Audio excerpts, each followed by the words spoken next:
Oh, it's a great Monday. Probably the greatest Monday this millennia. And I say that, at least for me, because, well, the Braves are in the World Series, and that has not happened in this millennia. So, a tremendous Monday.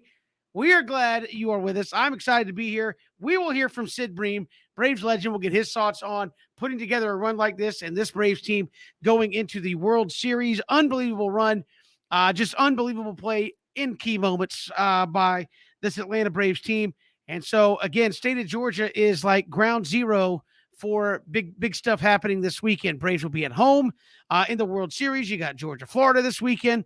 A lot of big stuff happening. And oh, by the way, seeing some, just watching people post online these ticket prices. I saw one just a minute ago. Somebody said, "Hey, there's 2 tickets available, upper tank, for $800 a piece."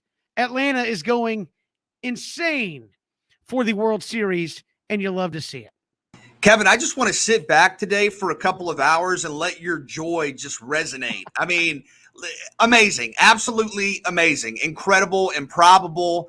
To close it out at home was special. I think we all would have loved Game 5, a win there, but what a scene, what a finish, what a moment. Rosario's home run, Matzik coming in, striking out the side, including Albert Pujols and Mookie Betts, Will Smith coming in with the finish. It was history. It was unbelievable. And what's so cool about this moment for the Braves is you can celebrate, as you mentioned, Kevin, the first trip to the World Series this millennia, going back to 1999. You can appreciate it. You can look back on it. You can talk about it. You can smile about it. But there's still more to come.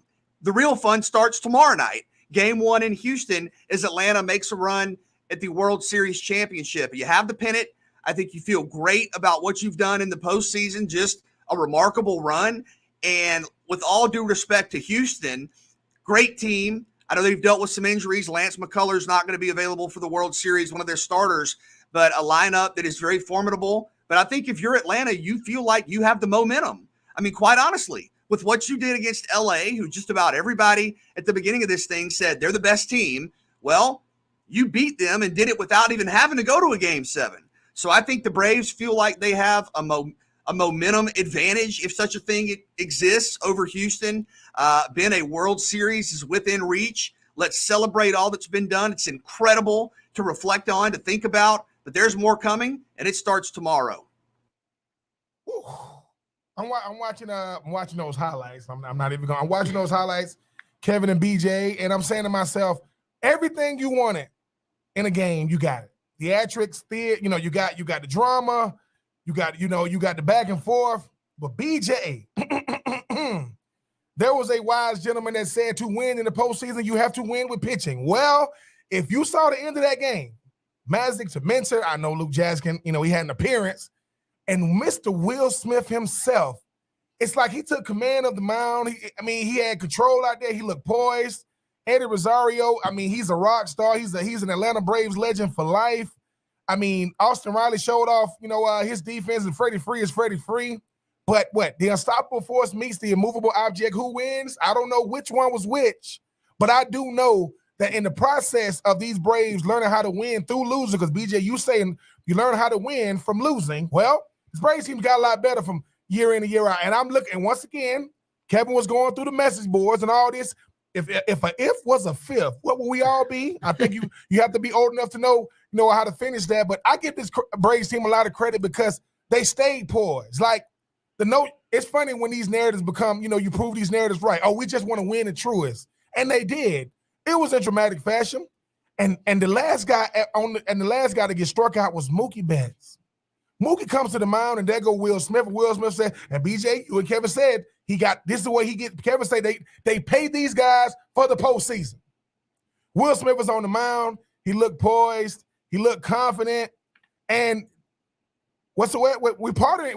Is it okay to party like it's 1999? That's the last time the Braves got in there. And sure. I know the Houston Astros are not going to be an easy out. We get that part. But the Braves earned it the hard way. Kevin said in order to beat the man, you got to beat the man. Now, they just beat one of them. And that was their arch nemesis in the National League.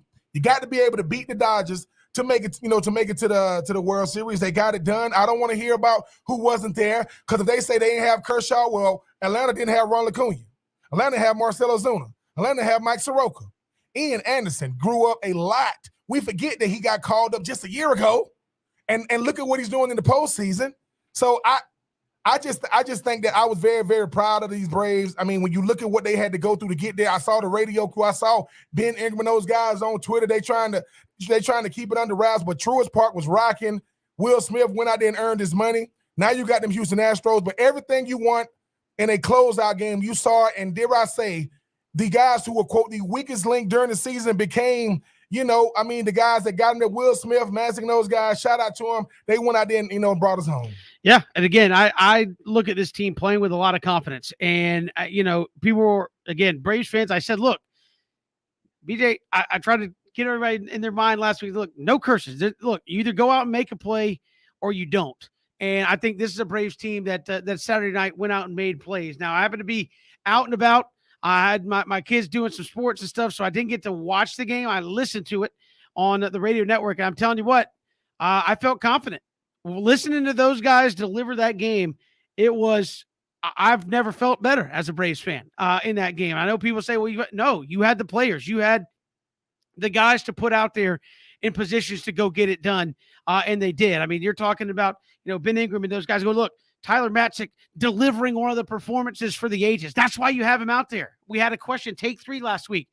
Who's the biggest key for the Braves to move on? I think one of us said Eddie Rosario. I said, hey, it's either going to be Luke Jackson or Tyler Matzik. And when you press my feet to the fire, I said, it's Tyler Matzik. He's your high leverage guy. And dude comes in a huge moment and goes 2 innings and gives up zilch. I mean, just absolutely huge. And again, you get to the 9th inning, and everybody started feeling it in the 9th inning after Will Smith got the first out. I again listened to the radio driving back home, and they're like, hey, just don't walk the first guy. And they get the first guy out. And then the tone changed. As you said, Atlanta had that rap of, oh, not a great sports town. I'm sorry. Sounded like Truist Park was about to fall down with the way the fans were going there on Saturday night. And then Will Smith, as you said, comes in, and you listen to those guys on the radio, and it's like, Will Smith, strike. Yeah, baby. We got, you could see, the announcers are like, we got this. This is a different team. This is a team that was under 500 in early August. Could not get above 500. We made jokes on this show. They were allergic to 500. Can't get above it. Alex Anthopoulos said, look, I believe in this team. We're like, oh, you're going to have to, you lost Ronald Acuna right before the All-Star break. That could be the death spiral. It wasn't. But how do you replace Ronald Acuna? Man, you're going to have to go out and really find a star on a struggling team. Nope. You go find the right guys at the right time, and he was able to do that. Jock Peterson for virtually nothing. Eddie Rosario for Kung Fu Panda, who was immediately cut when he left. We worked a roster that has a new starting outfield and basically gave up 2 prospects of any consequence. One was Bryce Ball, who's a power-hitting first baseman, and as long as Freddie Freeman's here, he was not going to play. The other was Bryce Wilson, who, again, solid pitcher. Was he going to crack this Braves rotation? Probably no more so than a 5th starter. So for that, you were able to rework your entire roster and change the dynamic of that team. And man, has it been a lot of fun. And again, if you're a Braves fan, I know people say, don't be just happy to get there. I'm not. But enter this postseason with confidence. You have a pitching staff that can get the job done. You have a lineup. I'll run down the Astros lineup. That's fine. Let me run down the Braves lineup. You have a lineup that can go blow for blow with the Astros at the plate. This isn't the 99 Braves. This isn't the 95 Braves where it's Maddox, Glavine, Smoltz, and we're just going to beat everybody 2-1. You can do that, but they can also beat guys 7-2.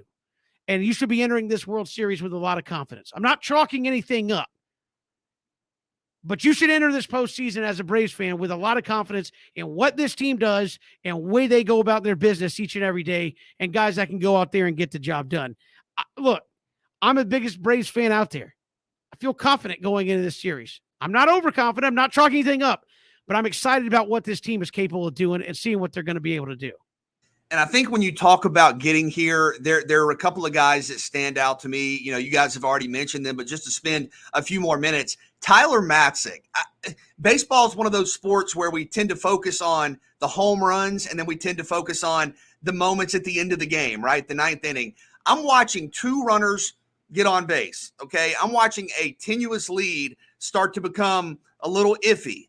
You are watching, yeah, and we're getting very poignant notes here on the Facebook chat, but you're watching the Dodgers come up with Albert Pujols, first ballot Hall of Famer, Mookie Betts, recent MVP, and you're thinking this is uh-oh time. This is where the game could turn. And Tyler Matzik not only comes out, he comes out and strikes out the side, and he is challenging guys. I mean, that strikeout against Mookie Betts, he was throwing fastballs right down the middle and basically saying, hey, man, you're one of the best players in the league, but I'm going to bring what I have and let's go. And not only did he get out of the jam and preserve the lead, I think he sort of validated everything that the Braves were doing in that moment. You're talking about the team, the LA Dodgers, the world champs, superstars on the roster. It looks like the momentum's starting to go the other way, and you come out and shut it down. And then Eddie Rosario, I mean, I don't know, Kevin, if there's a historical parallel here, and you've had guys who have had great moments, Freddie Freeman, Jock Peterson, but just for frame of reference so people understand how much of an outlier his production is, in the postseason, he's batting .474. The second best average on the team in the postseason is Freddie Freeman at .294. So you're talking about a substantial, what's that, 180, whatever it is, points higher, .474 for Rosario, and the home run that will forever be remembered in Atlanta lore. It was incredible. And then Alex Anthopoulos. You guys know I'm pessimistic when it comes to this stuff. And I'm looking around, Ben, you were telling me he's got it. And I'm looking around going, what moves are they going to make? And none of those moves, I think bringing Duvall back was something that a lot of people were pleased about. But it's not like you brought in superstars, right? It's, okay, you get Peterson. Well, he's come through in the clutch. You get Duvall, really helps you down the stretch. You get Soler, has done it all for you. And it all has added up to this memorable season, this pennant, and now a shot at the World Series. And I think for a lot of Braves fans, you're just looking around and you're so overjoyed, you almost don't know what to say. And I think that's okay. I don't know that we all expected to be here. I don't know that we all projected a Braves run to the World Series when they were struggling to get over 500, but Ben Troop, here they are. Yes, here they are, BJ. They playing with conviction. They playing with, I know Kevin always talk about confidence. No, they built up the confidence the last 4 years to be able to say, look, Alex Anthopoulos, you give him a lot of credit. He said, I can build this team around Freddie Free because I've seen what Freddie Free did before I got here. Freddie Free was good on a bad Braves team. Now, anybody would love to build a team around Ronald Acuna Jr., but I can't build my team around the latest and the greatest. Let me give a guy that's been doing it. Freddie Free is what you build your team around. And he said, I can build my team around not just one guy. You talk about Duvall or Soler. You talk about Rosario. You talk about these guys. BJ, they are superstars. They're superstars for what the Braves need them to do. Might not be superstars on a national scale. Is there a bigger star in baseball right now than Eddie Rosario? Because he's the last one on TV, and every time you see him, he's balling.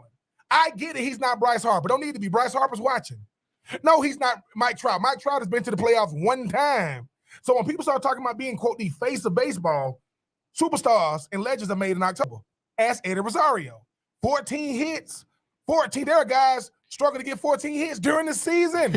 He has 14 hits in this postseason. So, yes, the thing about Alex Anthopoulos, it's about putting the right pieces together to go along with the culture of this Braves team. I'm very, very impressed with him. I know my grandfather's somewhere looking down from heaven saying, man, my boys are back in it. I know, Kevin, you still got to win it. But sometimes, as we say, when Georgia plays Alabama, they say, oh, that go to national championship right there.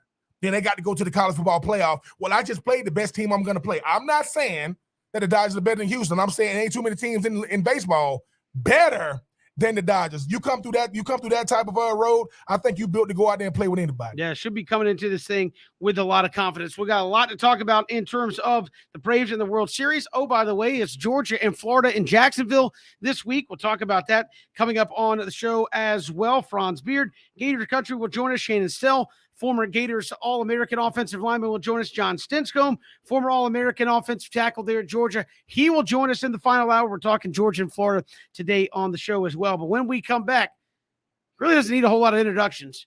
If you are a Braves fan, you know Sid Bream and maybe the most famous slide at the plate in Braves history. Sid Bream will join us next here on 3 and Out.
Braves over the weekend, close it out against the Dodgers, headed to the World Series. Absolutely electric atmosphere there in Truist Park. And our next guest knows something about that, sending the Braves on in the postseason. Most famous play at home plate in Braves history. Sid Bream joins us here on 3 and Out. Sid, welcome to the show. How are you?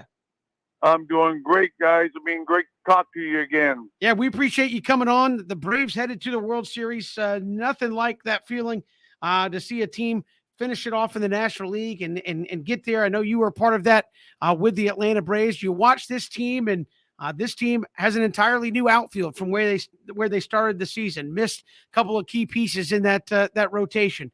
What do you take from this team and kind of their ability to get it done from what you guys did there when you guys were pushing you guys through? You know, I really look back to the 91 season. I mean, when we, Terry and myself and Charlie and Rafael Belliard came onto the scene and watching this team. I mean, at the beginning of the year, I mean, a lot of people were probably, had very, very, a lot of doubts thinking, man, are we even going to do anything, let alone, get to the playoffs and the World Series. And, to watch this team throughout the course of this year overcome obstacles, with Acuna and some others going down. I mean, it really is quite amazing to watch this team and really think that they have some pretty good a future ahead of them. And Sid, we saw so many clutch moments from the Braves as they get ready for the World Series. How does the pressure of each at bat in the postseason compare? I mean, how much more dramatic are those moments when you're in the playoffs, when you're vying for a spot in the World Series? Well, I mean, with this being in the situation that they're in right now, everything's magnified. I mean, you have all the other teams sitting at home watching you right now. I mean, you have the whole world watching you. And, so everything's magnified in regards to you have all the different press around the world. If you didn't get the job done, I mean, they're going to let you know it. If you did get the job done, you're going to be the hero. And so that probably is the most significant. I mean, you're just under a magnifying glass during this time frame. And said, and what didn't it feel like poetic justice to have like it come down to this bullpen? I know throughout the course of the season, people would always kind of fret when you had to go to the bullpen for Magic and Mentor. I know Luke Jackson, did his best before Snip pulled him, and then to finish it off with Will Smith, it had to feel good knowing that your weakest link really became a focal point and a strong point for you to make it back to the World Series. I mean, I tell you, I mean, the bullpen. I mean, obviously Luke Jackson had some tough outings, but he's been so instrumental throughout the whole time frame. But I mean, this bullpen, for the Atlanta Braves has really come in, and we didn't play that way. I mean, our starters went as long as they could, but I mean, the game of baseball has changed so dramatically that I mean, these starters today, I mean, if they can get to the fourth inning and just start handing it off to the bullpen, I mean, and pitching a guy one, maybe 2 innings at the most, and putting somebody else in there. I mean, it has been proven quite effective, and the Braves bullpen has been doing a super job.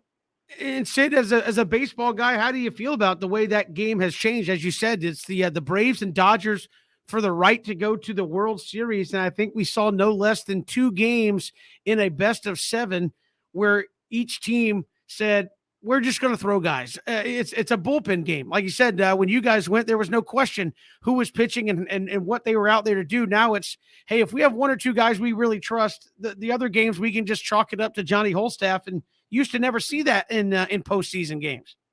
No, absolutely not. I mean, and again, I mean, this is the way the game has changed so dramatically, and you have great arms. I mean, almost every one of those guys coming out of the bullpen is 95, 96 and above, and when you don't, they always talk about the third time around or the second time around for a starter and how much more difficult it becomes. And when you don't have that opportunity to get a little bit of a feel for a starting pitcher, I mean, next time up you're facing somebody different. I mean, you're having to make adjustments, and if you're not on top of your game, I mean, it's going to be very, very difficult, and that's why a lot of these managers are going to this philosophy.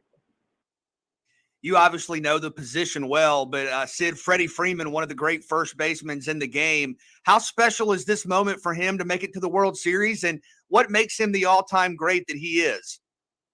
Well, Freddie, I mean, again at first base, I mean, I watch him play over there, and I mean, and he just does so much, so much right. I mean, he is, in scooping balls. I mean, he gets down as low as he can to get him on the right plane, and then the hitting aspect of it all, the adjustments that he made, and I'm really surprised with the Dodgers. Because, I mean, they found something on Freddie. I mean, up and in, cutters up and in, fastballs up and in underneath his hands with his swing. And they started that, and then they went away from it. And Freddie went 3 for 4, started to get the itch back, and really came on. So he made some great adjustments. But I'm really surprised with the Dodgers. And it might be that their Dodgers pitching, they couldn't pitch up there. I mean, I don't know. Some of them can, some of them can't. But they found something in Freddie, and they never went back to the well after that. But Freddie made some great adjustments, came back and started playing the game. And like you said, I mean, Freddie is a world-class, great ambassador for the game, and I'm so proud of him. And hope he gets a World Series ring this time. Talking about finding something. I mean, what do the Braves have in a guy like Eddie Rosario, who has really just shown the whole world what it's like to be able to live in the moment? Man, Rosario, I mean, between him, Austin Riley, and Jock Peterson, I mean, those 3 guys, but I mean, Rosario has just been amazing. I mean, he is so locked in right now. I mean, that last at bat when he hit the home run and fouled off 8 or 9 pitches and then hit that low and in cutter. I mean, he's just so locked in, and I hope it continues throughout the course of this next series. Sid Bream joining us here on 3 and Out. And Sid, I know the Braves in the early 90s, they kind of jumped from worst to first and started that run. This has been more of the continual build with Brian Snitker and company, where they won a division, then they won a playoff series, then they made it to the league championship series. Now they're in the World Series. How do you think this team is now approaching the World Series run? Is it, hey, we finally got here? Or is it not only did we get here, but we expect to go out there and win? Well, I mean, obviously that has to be your attitude. And I will say, I mean, that whenever, in that one game where who hit the home run for the Dodgers, Bellinger hit the home run for the Dodgers, and they lost that ball game, leading 5-2 going into that inning. It really took me back to, the World Series where we played Toronto, and we were winning in that last inning, and Ed Sprague hit that home run in order for them to win that ball game, and it really deflated us going up to Toronto. And I was hoping and praying that wasn't going to be the case with the Braves at this point in time. I mean, and they came right back and proved that it wasn't going to be a big deal, and really gave Luke Jackson a big lift, because I mean, shoot, he had let them down a couple times, and coming out and winning that next ball game was a great lift for him. Sid, finally, when you look ahead to the World Series, Atlanta and Houston, what's going to be the biggest key if the Braves are going to bring home a championship? Well, again, I mean, what pitchers are going to make mistakes? I mean, that's always the big thing here. Who has the pitching? Who's going to make mistakes as far as getting the ball over the middle of the plate, and who's going to come up big, just like Rosario came up so big, I mean, during this last series. I mean, who's going to come up big and get something done? I mean, it's pitching. Pitching is everything. I mean, and when pitchers are on, it's very, very difficult for hitters to hit the ball, and you're just hoping for some mistakes and get the ball over the middle of the plate a little bit more. And if whoever has the best pitching, they're going to be the ones that are going to obviously win the ball game or win the series. Sid Bream, our guest here on 3 and Out. Sid, always a pleasure having you on the show. Thanks so much. You're welcome, guys. Great talking to you again. And you all be good down there in Georgia, okay? Will do. Sid Bream, our guest. Thanks so much. And again, BJ, Braves get it done in a big, big way over the weekend, and now going to the World Series for the first time since 1999. Absolutely incredible. I mean, what a weekend, what a finish, what a night in Atlanta. And great to hear Sid talk about just the memories of the Braves making runs. And Kevin, I thought it was a good question, Ben. Now is the expectation, this is where we belong, not just we're playing and we're advancing and this is exciting, but we've won the division 4 years in a row. We were right on the verge of the World Series. Now we're here. Bigger than is this where we belong? This is what we've earned. I mean, that immovable object known as the LA Dodgers was something that was a thorn in the Braves' side, BJ, and they done it in dramatic fashion. Did it with did it with veterans like, in the face of the franchise, with a guy like Freddie Freeman, new guys like Eddie Rosario, Jock Peterson, those guys. But it came down, BJ, to Mr. Will Smith himself, and he got it done. That entire bullpen got it done. Theatrics, Kevin, I mean, that's all I can handle in one game. But whenever this 30 for 30 come out, game 6 in the NLCS 2021, you might want to watch it because everything you needed and wanted, you got it. The other night with the Braves, finally making it back to the World Series. Certainly. And again, game 1 coming up tomorrow. We'll have it for you right here. We got more to come. 3 and Out all across the Southern Pigskin Radio Network.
Great to be here with you on 3 and Out. Braves in the World Series, Georgia and Florida playing this weekend in Jacksonville. Saturday, 3:30. Georgia, early favorite, -14. BJ, I know we were talking like maybe is that, given where Georgia's been at and what they've been doing, is 14 not enough coming into this game? But kind of interesting, BJ and Ben, that both teams, I don't know if you call it questions, maybe you call it a quarterback discussion at Georgia, but both teams with at least talking points around, do you play this guy or do you play that guy at quarterback? And I don't know that we fully what? Okay, I hear people yelling, and now both of y'all are looking around. What did I miss? No. When Kevin asked you the question, you can hear Christian, our own Christian O'Kale, saying no right after that. Right, I don't know if the no meant not to play either or quarterback. Maybe they're going to go with Carson Beck, which I think every Florida Gator fan would love. But no, I just think that Kevin, Christian wanted to just yell out no. I don't know if he was saying no to PJ or to Kevin, but either way, he said no. All right, well, now I'm totally confused and I forgot what I was going to say, but I will go back to the line you referenced. I think that's interesting, and I don't know if that 14-point line from today will move the closer we get to Saturday, and I can kind of see arguments for it being a smaller line or a bigger line, because a larger line, because think about this. For as much as you say Georgia, Florida out loud and you think, oh, that's a fourth quarter game, it's going to come down to the finish. I mean, look at the way Georgia has played people this year. Look at the emphatic way Georgia has finished games. It's almost getting to the point this season where it's Alabama-esque, where kind of regardless of the opponent, the line should be 20, 21 plus, and we saw Bama cover a 24-point line against Tennessee. But then on the other side of the coin, you look and you say, dude, it's Georgia, Florida. And Ben, you've been telling me this all season, that in games like this, what's happened up to this point does not matter. You're literally hitting the reset button. What Georgia's done doesn't matter. What Florida's done, because I know a lot of people will, go off the transitive property, right? Like, look at what Georgia did against this team and look at what that team did against Florida. And, therefore you're going to have a game decided by X total points. You can't do that. So I do think the emotional kind of pull and gravity of Georgia, Florida is going to keep this game closer. And also look at it like this. And Ben, tell me if there's any truth or validity to this, maybe similar to what you experienced during your career when you played a highly ranked Georgia team. Florida doesn't really have anything to lose. All the pressure's on Georgia. Should Georgia be the favorite? Absolutely. Is Georgia probably the clear favorite? Absolutely. But I think you look at Florida, and we haven't really seen the Gators look right outside of a second half against Alabama. Is this, coming off a bye week with some mystery around the quarterback position, a game where you can kind of make Georgia your Super Bowl and come out and kind of play loose and just play football? And I don't know that Florida's done that. I think Florida's been tense in games this year. Is this a game where the Gators can just come out and play? Florida lost to Alabama by 2 points, right? Florida loses to Kentucky by 7 points, but that was only because, you got a blocked field goal for a touchdown, and the Florida offense only scored, 13 points in that game. Florida loses to LSU by 7 points on the road in Baton Rouge, and LSU and Florida is a much better rival than people give them credit for. I say that to say, when you talk about Florida, Georgia, I think my first 2 years of Florida, we was ranked higher than Georgia. Georgia might have had the better team as far as like talent. My second 2 year, my junior year and senior year, we were not ranked higher than Georgia. But Ron Zook's first 2 years, I watched Michael McNeely score, a special teams touchdown from, a fake field goal. I watched Treon Harris only be allowed to throw the ball 5. They only let him throw the ball 5 times, and Florida won that game. I watched a Georgia team have the whole team come on the field after they scored the first touchdown. I was in the game to where Rex Grossman set the completion record for the game by throwing ghost screens. I watched Terrence Edwards, arguably the greatest receiver, in Georgia history, drop a wide open touchdown pass. I say that to say, as much as we know what's going to happen, we do not. You do not know what is going to happen. This is the same Georgia team, because a lot of these guys is playing this year, and I know they're a different team. Spotted Florida, 14 points last year. I know people are going to talk about Kyle Pitts and Kyle Trask and Kadarius Toney, right? I just think, I am not saying that Florida is going to win the game. Make no mistake about it. That is not what I'm saying. I just know this for a fact. Georgia brings out the best in Florida. I know that for a fact. You can look at the fact that when I was at Florida, it was because I had Rex Grossman, I had Taylor Jacobs, I had Richie Caldwell, I had Carlos Perez, I had Alex Brown. No, I was looking across the field and I see Kendrell Bell, I see Marcus Stroud, I see Thomas Davis. These are the guys that I had to go up against. So I do think that this Georgia team is built to is built for 4 quarters, top to bottom. That quarterback controversy thing is going to be serious because Stetson Bennett, out of all 4 quarterbacks, is the only one to have played in this game. So I don't know. I think I kind of know who Georgia's going to pick a quarterback, and I think I kind of know who Florida's going to pick a quarterback. But the mind games, Kevin and BJ, is a big part of this game. Why prepare for one quarterback when I can make you prepare for 2 of them? So I just been a part of this rivalry. I know how great it is. I know how the final score doesn't always tell the full story about what is actually going on in the game. It is going to take Dan Mullen needs this game, for perception reasons and for the fact you want to show that you are a better developer of talent than Kirby Smart, because you are not a better recruiter of talent than Kirby Smart. That is going to show. If you are Dan Mullen, you need to win this game to prove that Florida is more than just a big name, a tradition-rich program that can't get back to the big one. Because I know that Florida is the last team in the East to win a Natty, but Tim Tebow, he's tried to play tight end since then. That's how long it's been since Florida has been relevant enough to even sniff the college football playoff. And BJ, you said it best. Florida comes in with nothing to lose. Well, you always got something to lose. Listen, bragging rights, it's always on the line, but Georgia has had their way with Florida as of late. Jake Fromm, people can say what they want to say about him. He said, look, man, maybe I should have stayed for 4 years because I never lost to Georgia. They lost last year, but you had a guy that wasn't even on scholarship as your starting quarterback, and the other guy transferred. That was your 2 guys last year. So, yeah, I just think that the narratives are going to go on and on and on. But, when the rubber meets the road, you're going to have to see who's the best team. And Florida is not coming in with the most momentum. Georgia is still, trying to make sure they keep that O, that O in the L column. And Dan Mullen going to have to go out there and prove that he not only can call plays, and unfortunately, Ty Grantham is still on the staff. Yep. He's still the defensive coordinator. He's going to have to go out there and show that they can play for 4 quarters. But I think it's going to be a better game than people give it credit for. That 14 points is rather generous, Kevin. I think that's just the odd maker showing respect to a Florida team that can score. But the 4th-ranked rushing team is not Georgia. It's Florida. The second-ranked defense against the rush is Georgia. So, immovable objects and all these different things we will see come Saturday. But I think it's going to be, hopefully a better game that people give it credit for, because this Georgia defense, forget stingy. They don't give an inch. We'll see if Florida can kind of, get those guys out of their rhythm come Saturday. BJ, again, you look at this game early on a Monday. Where do you think Florida's best hope to upset the undefeated number 1 ranked team in the country lies? I think it's with a statement start. And here's what I mean by that. More so than something schematic, because if you're going to draw up a play that you know is going to work against this Georgia defense, you should probably be doing it for a university or an NFL franchise. This defense has been said is overwhelming.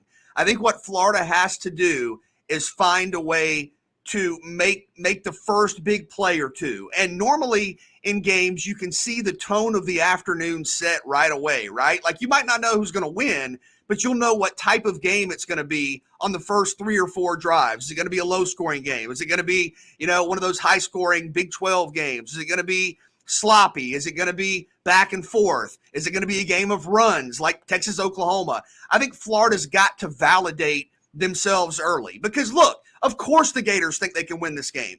But I do think when you get out there on the field, if Georgia, who everybody's talking about as a national championship team, comes out and has the first big play or 2, I think that's going to quickly turn into 3 or 4. I really do. I think 1 or 2 big plays for Georgia will turn into 3 or 4, because that's been Georgia's brand this year. Go out, make a couple of big plays, turns into a big win. Florida's got to have a first punch. And is that a trick play early? Maybe. Is it a special teams play early? Maybe. I know a lot of people, kind of overlook this aspect of games, but could you come out and make a defensive statement? You don't have to get a pick 6 or a fumble. Can you get an early sack? Can you force a quick 3 and out? Florida's got to do something in the first 5 minutes of this game to kind of let Georgia know that they're here and they're here to win. I think if that happens, if you see Florida grab some momentum early, I think this is going to be a 4-quarter game. If you see Georgia come out first and, big touchdown pass, long touchdown run, and then a 3-and-out from Florida, I think that's where the game becomes lopsided. I mean, the first 5 minutes do make a lot of sense, BJ. But for me, when it comes to this Florida team, against a Georgia team that has so much on the line, can you put pressure on a team that's used to being the one adding providing pressure to the other team? Like the one thing that Georgia does, they keep pressure on the opposing squad. That defense puts pressure on that offense, puts pressure on that offensive line, forces you to do things quicker. It's not that you can't move the ball. Can you score? Between the 20s, oh yeah, we're gonna let you make it look like you moving the football. Can you get in the end zone? And a lot of times when you play in this game, you don't realize what the coaches are doing for you. When I was there, Ron Zook would always talk about, you gotta look at this as a boxing match. Can you throw a punch or give a punch? Can you be a counter puncher? Can you go out there, and get knocked down and get back up again? It's like all these things that he says, because you guys are the fighters. We in your corner telling you to keep swinging. He says, and when the fourth quarter comes, can you take a deep breath? Because that's when the game is won or lost. We've all seen teams say, hey, man, I thought it was over in the fourth. Yeah, you better watch it and say triple zeros. So for me, I think if you Florida win or lose, you want to know what you built for, because no matter what, it's something Kevin said. Maybe you got to look impressive in a losing effort, because that's what will happen, right? If Florida loses, but it's impressive, they'll say, hey, man, that Florida, because make no mistake about it, Georgia is the better team. That's without question. But if Florida can find a way to be in the game in the fourth quarter, it's the one thing for Stetson Bennett to make a throw. It's another thing when he has to. It's another thing it's one thing when the defense makes a stop. It's another thing when they got to get off the field. Force them to be who they really say. I mean, they are who they say they are. This Georgia defense, BJ and Kevin, I don't know what to compare them to. But how good are they? Because you do throw the records out. You do throw all these different things out. If I'm Florida, I'm saying to myself, hey, man, look, we understand who we up against, but we're trying to carve our legacy too, because we coming in as the winner from the previous year with a different cast of characters. So, yeah, Kevin, the storylines are going to just go on and on and on, but that's why you come to Florida. That's why you come to Georgia. If you Brenton Cox, show why you chose to leave Athens and come down there to them boys in Gainesville. But I've just seen so much with this game, and sometimes the better team don't come out with the victory. Sometimes the best team that day will come out with the victory. We'll see what happens on Saturday, because Florida going to look to be the best team on Saturday going up against the juggernaut of a Georgia Bulldogs team. We've got plenty to talk about here all week long on 3 and Outs. We lead you up to Georgia and Florida coming up this weekend in Jacksonville. This is 3 and Out all across the Southern Pigskin Radio Network.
Great to be here with you on this Monday. Kevin, BJ, and Ben. Don't forget, coming up Friday, Georgia-Florida Legends Series. Ben going to be out at the Westin.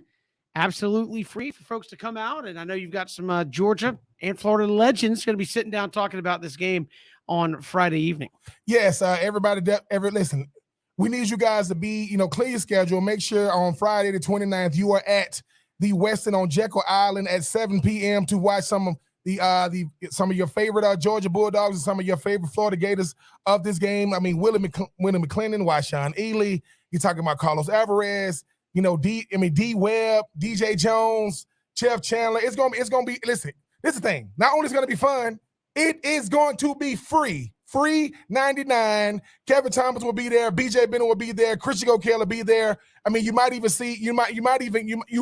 PJ Zuko sighting if we lucky. But make sure you guys are there on Friday, 7 p.m. for the Florida Georgia Legends third annual, Florida Georgia Legends series with the round table. It should be a lot of fun. Certainly. And again, we'll be broadcasting three and out live from there prior to Ben's round table. So hope you'll come out and join us on Friday there at the Westin on Jekyll Island. We got another hour to go. Take three around the corner here on 3 and Out all across the Southern Pigskin Radio Network. Hit us up on Twitter. Love to hear from you at Pigskin Radio.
Hour 2, 3 and out.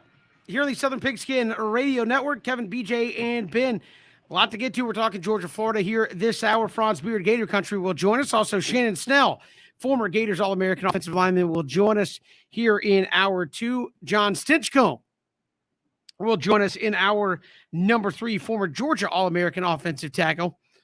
And we'll talk some Georgia, Florida with him. But first, it's 4 o'clock, fellas. Let's take 3 here on 3 and Out. All right, take 1. The Arizona Cardinals, yes, those Arizona Cardinals, are 7-0. The last undefeated left standing in the National Football League. What are their Super Bowl chances? I mean, they're one of the leading names, and that feels strange, right? Given that Arizona, not that long ago, they were talking about, are we going to have to fire Cliff Kingsbury? And, what are we doing in terms of the direction of our franchise? Kyler Murray is a superstar. He's been incredible to watch, productive, proficient. You look at the wide receivers, Hop and A.J. Green, and I mean, it's amazing to watch this offense work. I do have some relative questions maybe about the defense, but and Ben, you can speak to this better than I can. Sometimes I need to see it with a friend, and I know you could go back to Kurt Warner and Larry Fitzgerald and Anquan Bolden and that team, but sometimes I need to see it in the postseason. And look, Arizona has a chance. They're one of the first teams you mentioned, but in my mind, in terms of a postseason matchup right now, I would very confidently pick Tampa. And I know that's not going out on much of a limb when you're talking about Tom Brady and Mike Evans and just everything the Bucs have. But if Arizona is going to make it to a Super Bowl, they're going to have to more than likely go through Tampa Bay. Now, that may not be until the NFC Championship game, but if you were to ask me right now, a Bucs team that just went all the way beyond Brady, guys that have won in the playoffs, and then the GOAT at quarterback, I would feel like Tampa Bay is the team to beat to get to the super duper out of the NFC. But Arizona's been amazing to watch, and whatever rebuild they were on, they are way ahead of schedule, and Kyler Murray is one of the best players in the league. I would say, BJ, they are a contender because everything you just said about I get the part of not being a usual suspect, right? I get the part of, Tom Brady is, obviously is controlling the NFC. You talk about, Aaron Rodgers and what he's doing in Green Bay. I know what Matthew Stafford is doing right now. Him and Sean McVay got something going on right now with them Rams. But, BJ, you always talk about passing rate. Right now, this season, Kyler Murray has 2,002 yards, passing. Forget that. He has 17 touchdown passes. He has 5 picks. He has a rating of 116.8. The young man is getting it done. You talk about A.J. Green. You talk about D-Hop. You talk about Christian Kirk. They just added Zach Ertz. They just traded for him. You talk about James Conner, John Connor, the Terminator. Either way, he's out there with him as well. The thing about it is Kyler Murray is getting better. You always talk about, can guys make the jump? Yes, he's getting better. And he's what you love too, BJ. You said, if I had between a pocket pass and a dual threat, I want to do a threat. Kyler Murray ain't Lamar Jackson, don't have to be. Kyler Murray ain't Russell Westbrook, Russell Wilson don't have to be. Deshaun Watson, he got to get on the field first. But for me, what Kyler Murray is, they're giving him weapons. A.J. Green came, left Cincinnati wanting to go to Arizona. They just traded for Zach Ertz and, James Conner, those guys. So, 17 touchdown passes, 5 picks, 116.8 rating shows that this guy is getting his done. He's not turning the football over. And people go, he got 5 picks.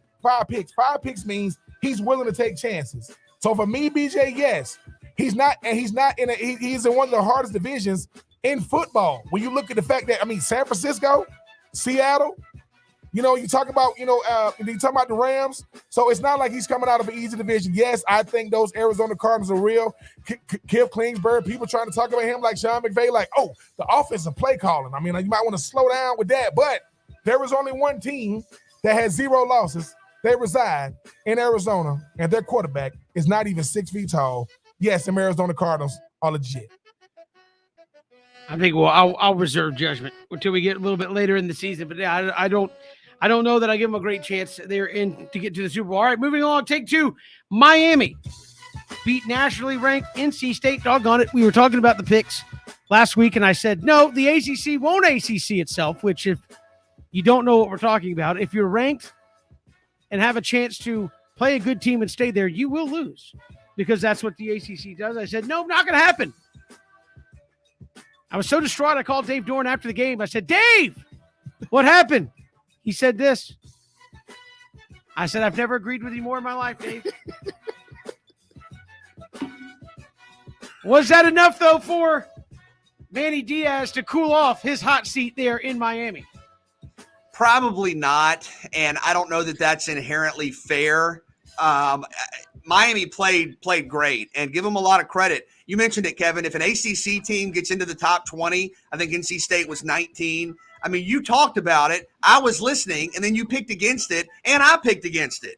But look, Miami deserves a lot of credit for rallying to beat a really good team. NC State is solid. They are. They have a lot of good players. They're a top 25 type team, and Miami was able to, without De'Aaron King, obviously, win that game. Their young quarterback, Tyler Van Dyke, I think he had 4 touchdown passes, over 300 yards. So shout out to him. They rallied around their head coach. But I think sometimes when the narrative's out there, right, when it's like, oh, Manny Diaz is on the hot seat. Manny Diaz is on the hot seat. Who's the next coach going to be? It's really hard to turn that back in the other direction. I mean, really hard. You know, you start seeing names of potential coaching candidates. In some ways, you start talking like the coach has already been fired. So if Miami can rally down the stretch, win some more big games, I think maybe. But when the narrative is so established out there, and it's not, at least on message boards and on social media, if somebody's going to get fired, but when, one win might help, but it doesn't cool it off. I think Miami still needs to win a few more games. But that was a resilient performance. That was impressive out of the Canes on Saturday. BJ, I will say it was impressive. I don't think it's going to be good enough because the thing about Manny Diaz is, unfortunately for him, too many things are happening, all at the same time. Is not helping in his favor. One, Clemson isn't Clemson this year. Florida isn't playing well. Florida State isn't playing well, and neither is Miami. So the big three in the state aren't playing well. Well, I mean, Mike Norvell might get a mulligan for the simple fact that, he had McKenzie Milton, and they finding a way to win games down the stretch. Florida going to have to find a way to get it done because they just gave Dan Mullen $1.5 million extension in the offseason, so he's not going anywhere. Manny Diaz is going to get fired because, one, they beat a team in NC State without De'Aaron King. They're not one of the best teams in the ACC. They're probably still going to lose to Clemson. They're not going to be in the ACC championship game in a down year as far as like the ACC goes without having really a top dog. And is Miami nationally relevant again? Because that's why they really firing him. You bring back Ed Reed. You got guys on campus being introduced to Ed Reed. They don't even know who he is. That's how bad it has gotten. They're like, this Ed Reed. I don't know who that is. That's like when I went to South Carolina and they said that, hey, Michael Jordan spoke to the team and they asked the team, hey, man, what you feel about Michael Jordan? Oh, he stinks. I mean, he got the worst franchise. No, he's the greatest basketball player of all time. He ain't better than LeBron. So we live in a time to where, BJ, if you want helping the brand grow, because that's what Miami wants to do. They want the brand to keep growing to get back to that. Because when the last time Miami has been nationally relevant? They have made one ACC championship game.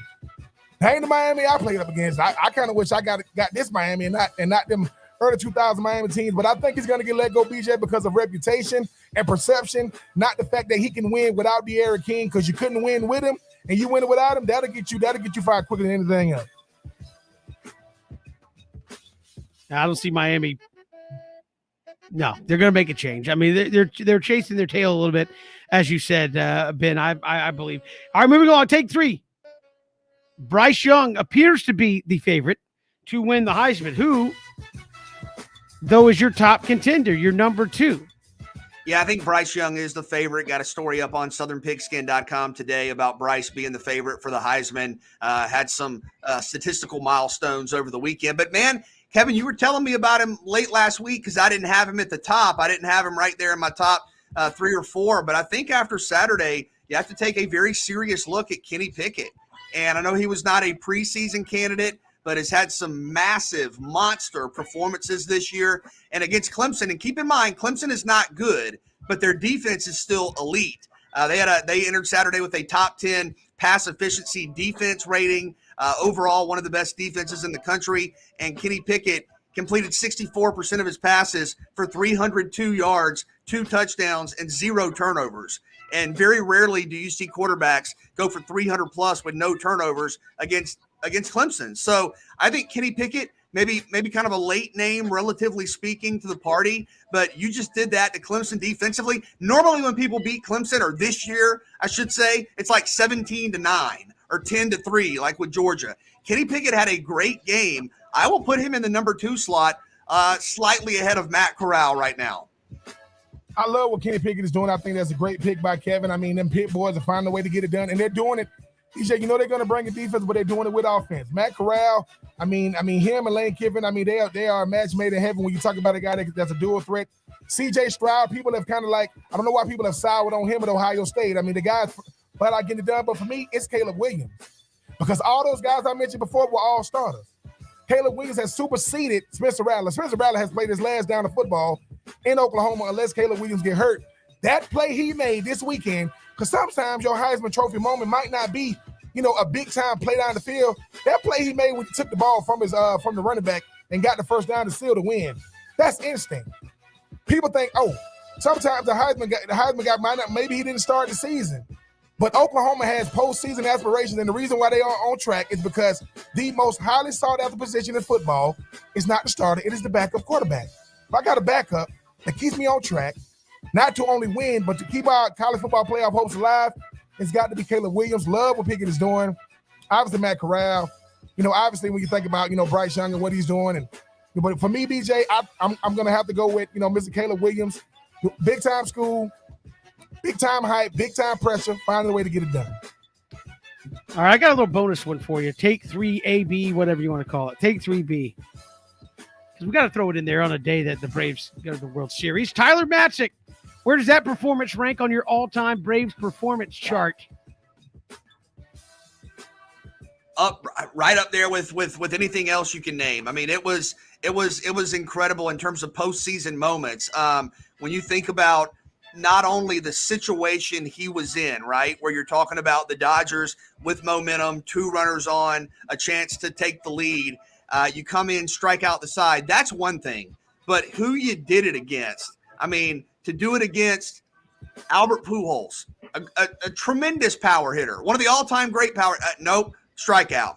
Then you do it against the pinch hitter, a Souza coming in off the bench, strikeout. Then there's Mookie Betts, one of the recent MVPs, maybe the best player in baseball. And you're talking about 2 runners on, 1 swing, I think, and it's a different ball game. And you come right at Betts, right at him. And that's what was most impressive to me. And look, I have all due respect for pitchers that go out there and try to work the corners. I mean, those guys are magical. But there's something kind of visceral about watching a pitcher say, you're one of the best players in the game. I'm going to challenge you. I'm going to come right at you. If you beat me, you beat me. And then to watch the emotion, the celebration, the excitement to see Luke Jackson when they showed him in the dugout, just him celebrating. In terms of postseason moments, I think that's right up there with what Tyler Matzik did. Not only you did it against the Dodgers, not only with the game on the line, not only stepping into a bad situation, but to strike out Pujols and Betts, just remarkable. For me, it's got to be top 5, Kevin, because of the situation. Like, when you get to talking about, every athlete talks about, listen, man, I practice the way I do because when I call on my stuff, I want to be there. Well, when you talk about a pitcher, that's all I have. All I have is my stuff. And that situation, you think to yourself, now, Kevin, I mean, I'm like you and BJ, I'm thinking to myself, oh, God. Because, I mean, pitchers, it's all about the situation, right? That situation is about as rough as it gets. I mean, the Dodgers traded for Pujols. They traded for him. It's not that they needed any more help, but BJ, you're talking about Mookie Betts. And once again, sometimes it takes a situation to prove my worth. Like, look, man, I want it. A lot of us talk about it. He wanted it, and Kevin, it's the way in which he did it. I think Tyler Matzik, just like Eddie Rosario, regardless of what happens in the World Series, we know how we want it to end. These guys are legendary now. Legends are born in October. Pitchers, oh my God, they're iconic. So for me, give it up to Mr. Tyler Matzik, find a way to go out there and get it done. But BJ, but Kevin, once again, though, I know. Why we ain't talking about Mr. Will Smith, though? I mean, I'm just saying. Yeah, we owe him an apology. I mean, hey, BJ, I mean, listen, it's Monday. Whoa. We're talking about who owes Will Smith an apology, and the first person you come to is me? Kevin spent an entire season. The missus made Kevin apologize. But yes, Kevin apologized in private. Kevin, we need to apologize to that man in public right now. I've apologized to Will Smith. We owe him an apology. He's pitched fantastic here in the postseason. That's take 3. I'm willing to admit when I was wrong. That's take 3. We do it each and every day here. This time we'll come back. We're talking Georgia and Florida, or Florida and Georgia, depending on who you would talk to. Franz Beard, Gator Country will join us here on 3 and Out when we return.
Bulldogs, Gators, Georgia, Florida, Florida, Georgia. However, you want to put that out there. I know depending on who you're talking to is how they'll make sure that game is talked about. And joining us here from Gator Country, I'm sure he refers to it as Florida, Georgia. Franz Beard joins us here on 3 and Out. Franz, welcome. How are you?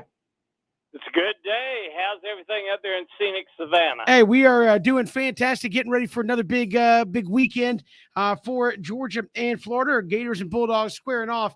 Obviously, Georgia having a historic run here to start the season with the way their defense is playing. What is Dan Mullen and company trying to come up with to put points up on a Georgia team that really nobody else has been able to?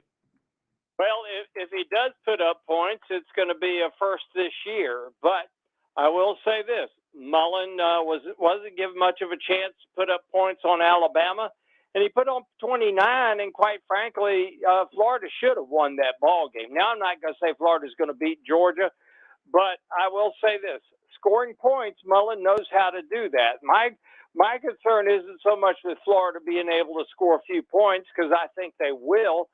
Will they score enough? I don't know. And that's because I don't trust the Florida defense to get any kind of stops at all. Quarterback position for Florida has been something that's been talked about all season. What do you think we see there? Is it going to be Emory Jones? Could it be Emory Jones and Anthony Richardson, or do we not know yet?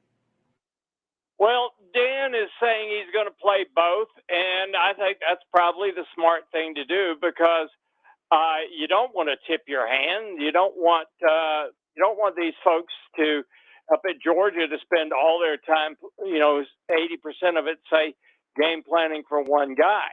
I think he's going to play both of them. There are situations when Emory has played very well. He played, with the exception of an interception he threw against Alabama when he was getting hit, he played a very, very solid game against them. The one problem I see that he has is that he will take the short, safe throw when there's an open throw downfield. And I don't think you could beat Georgia with safe throws. Therefore, I think if somebody's going to play the bulk of the snaps, I think it's going to be Anthony Richardson. But I don't think you telegraph that ahead of time. And Fred, you kind of mentioned earlier when you talked about the fact that Dan Mullen is a guy that can definitely go out there and put points on the board. But something that Kevin said earlier, if Florida does lose this game, which is going to be hard for them to win, how impressive do they have to look in a losing effort? Well, I think Florida it has the potential to play Georgia in a very close game. A win that could be white knuckles down the end, because then, as you remember, back in 2002, Georgia was an astronomical favorite to beat Florida.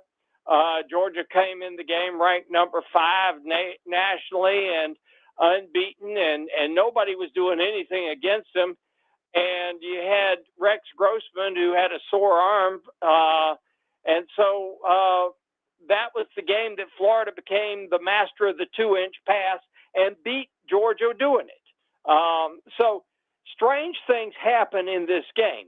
Will they happen this time? I don't know. Georgia is a prohibitive favorite, and should be, based on what they've done so far and based on how erratic Florida has been. Georgia should be a prohibitive favorite. But that being said, then you've seen, for example, in 2002, how the scales were tipped. In 2008, they come in there, and Georgia is favored with Matt Stafford, having beaten Florida the year before, and Florida hung 49-10 on them, and so forth. 2014, for example. Georgia, on the other hand, has flipped the field on Florida 2 or 3 times in the past, too. So anything happens in this game, but I think that rightly so, Georgia should be favored by a large margin. Franz, what do you attribute that to? I mean, you talk about 2002, you talk about 2008, you talk about 2014. I understand when I first got to Florida, this whole mind game thing, but it was under the Spurrier years, and we go from that to the Zook years. But what do you attribute it to? I mean, Treon Harris was only allowed to throw the ball 5 times when they was able to go out there and get a big win. I think that's the only win in Muschamps history. What do you attribute this crazy? Because I know Georgia has a crazy little relationship with Auburn. You could say that the cocktail party, for those that still don't call it that. What makes this game so crazy with one team usually being the favorite, usually not having the momentum? Well, it is the ultimate rivalry game, and these guys know each other. They've been on the recruiting trips together and so forth like that. Florida's got a bunch of kids from Georgia. Georgia's got a bunch of kids from Florida. They've all been to camp together and stuff like that. And they understand the intensity of this rivalry. Ben, I've been to the Red River rivalry. I've been to, Oklahoma, Texas out there, and I've been to just about every big rivalry game there is, but there is none like Florida, Georgia. I've never seen anything like it. The stadium is half and half. They used to do it in quadrants to where it was red, black, one half. It was every other half of the field, quadrant of the field was red and black or orange and blue. Now they do it. One side is all Georgia, one side is all Florida. But that hadn't taken away from the feeling of the rivalry, and people gear up for this. It's not just the players. The fans come into this game. There are people already gathering in Jacksonville. I know because I've had people tell me they're leaving in their motorhome right now to go to Jacksonville.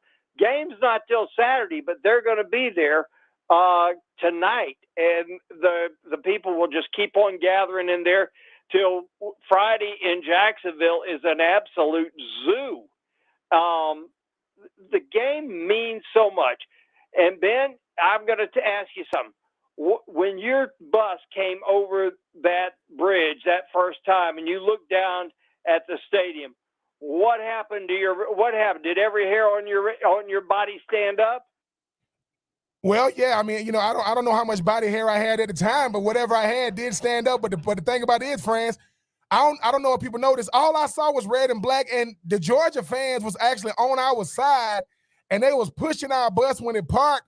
And security just let them do. Obviously, it wasn't no physical altercation or nothing like that. But you're right. It's like you don't realize how crazy it is. And obviously, everybody's packing in Jacksonville to see you.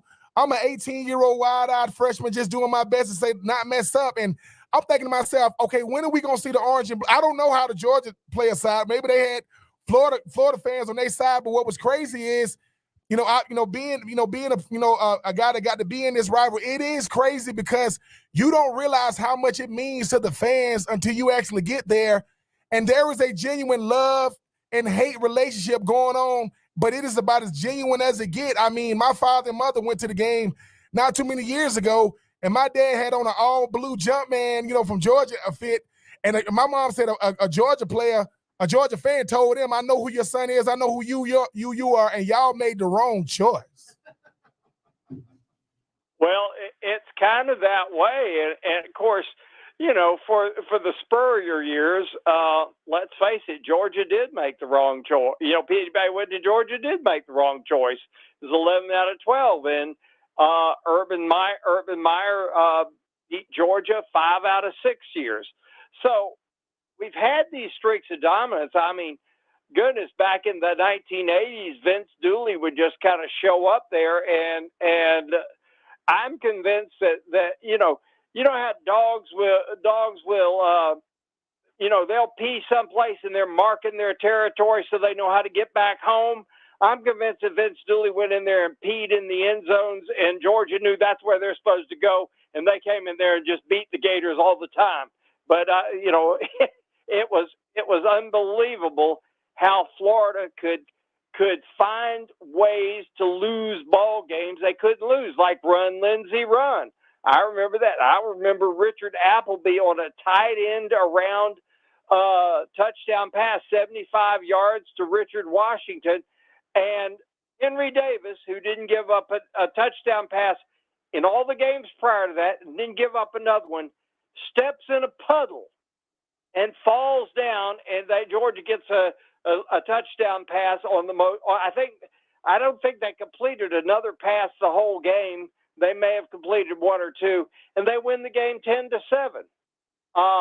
Strange things happen in this game, and they've happened to both teams, like Anthony Lott calling timeout in 1993, or was it 92?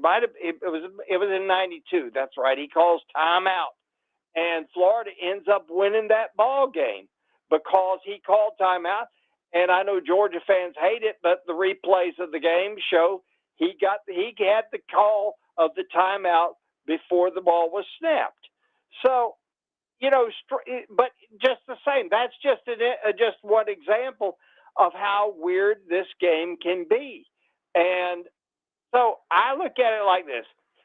Something weird's going to happen. Now, is it going to be something weird that tilts the game one way or the other? Or is it going to be something weird like Florida pulling the unthinkable and scoring a decisive win? I don't know. I don't know. This is one time that I'm going over to Jacksonville, and I have no clue other than the fact that Georgia is supposed to win big, and everybody in Las Vegas and the world thinks they're going to. Franz Beard, our guest here with Gator Country Friends. Really appreciate the time. Thanks so much. Thank you, guys. I appreciate it. Appreciate him joining us. Hey, a lot of great stories there from Georgia, Florida. Maybe that puddle he stepped in could have been from Ben Stooley. You never know. I mean,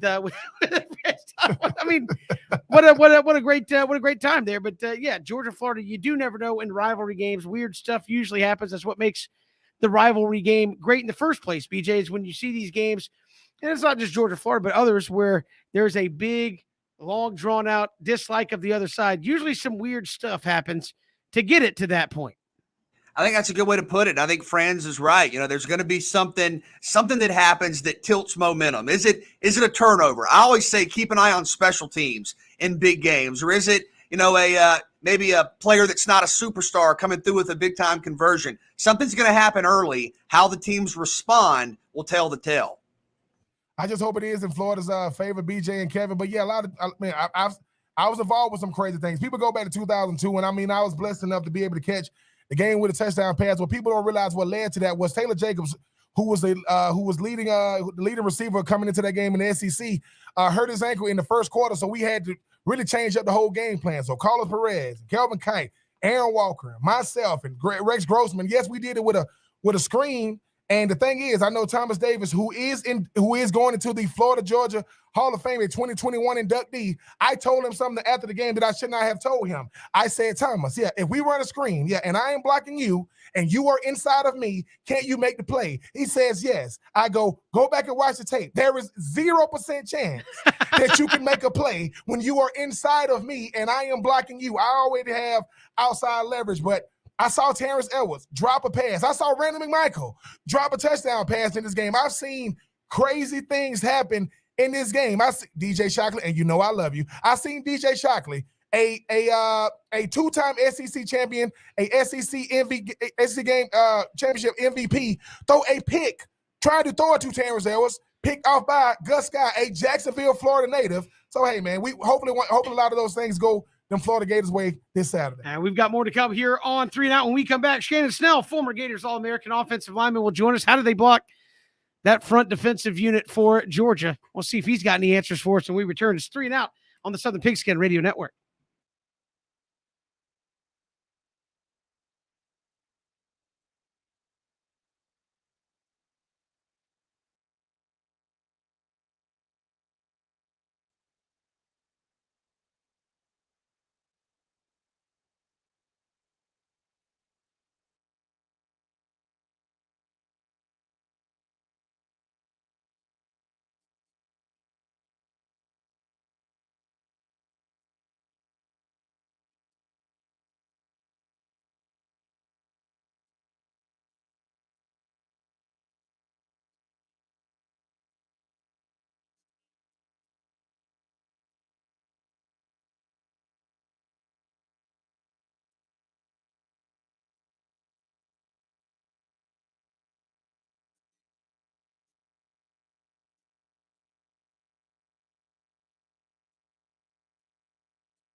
It is Florida, Georgia, Georgia, Florida, whatever you want to call it. I call it Florida, Georgia because I went to Florida, and that's it. Get mad if you want to. I am being true. That is Kevin Thomas. He is BJ Bennett. And next up, Pit Master, offensive guard, Florida Gator legend, first-team All-American, whatever you want to call him, the great Shannon Snell. What's going on with you today, Shannon? True. What's up, man? How you feeling, brother? I'm feeling good. Now, Shannon, look, I know that for the last 3 years, it wasn't in Dan Mullen's contract to run the football, but I don't know what got into him and this offensive line. We are ranked 4th in the country. How much is that run game going to be a deciding factor come Saturday? It's going to be big. I mean, Georgia's defensive line is going to be the best defensive line that Florida's seen all season. And this is, as well as they played, this is going to be their first real test. I mean, it's going to be the point where these guys have, if Florida's offensive line is being for real, and one of the reasons that they could win this game on Saturday is because of that offensive line. So it's a test for both the offensive line for Florida and the defensive line of Georgia, as it'll be the best that each one has faced all year.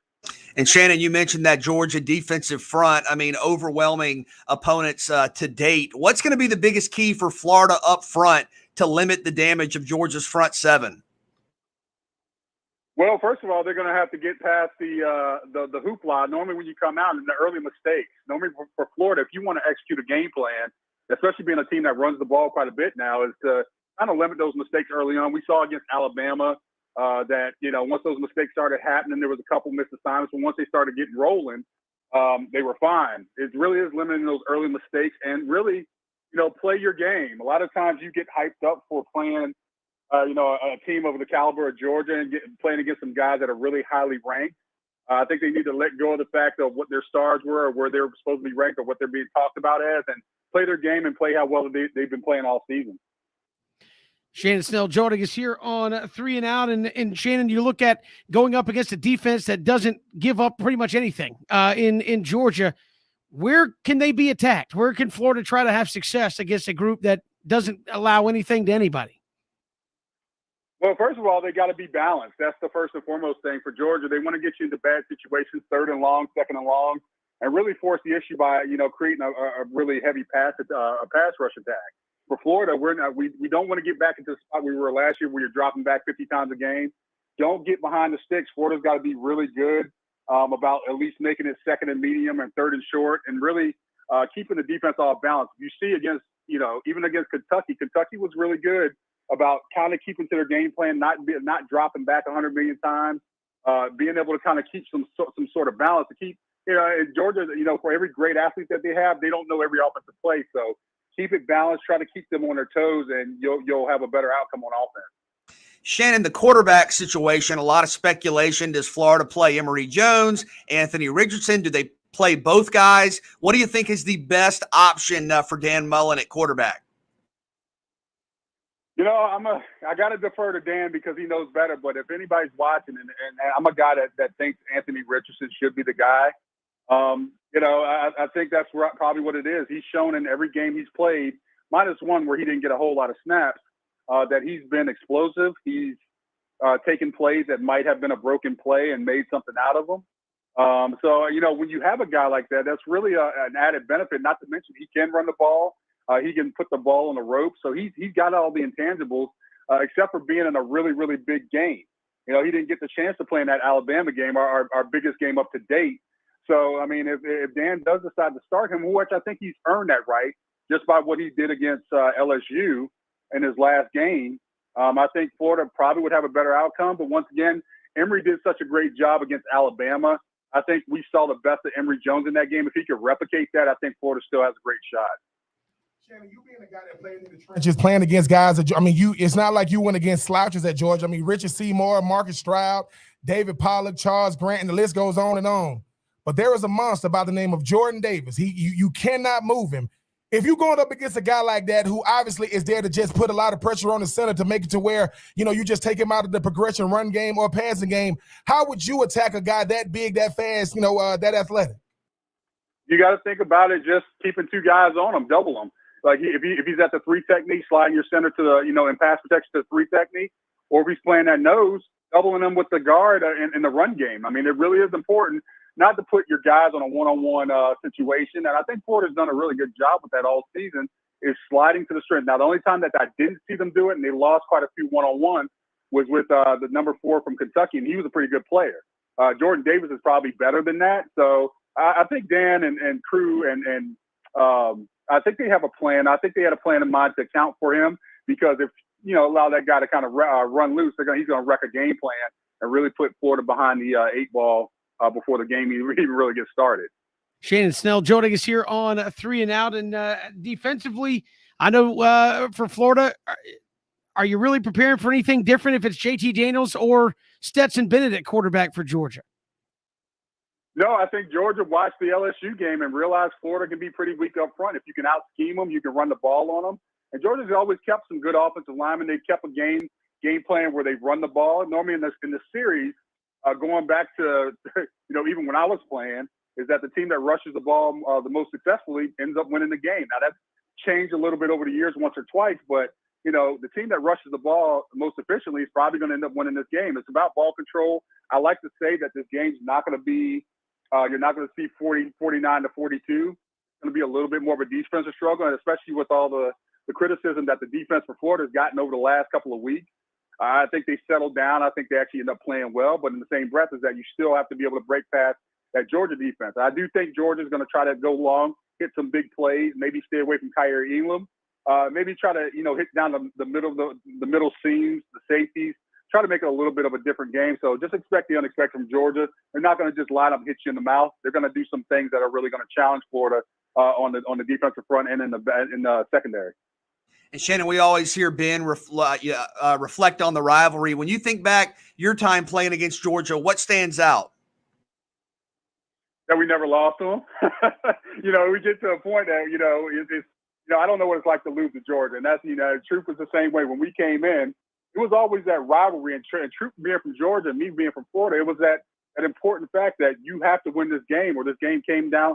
A lot of it came down to recruiting. It came down to that border war, which we used to call it.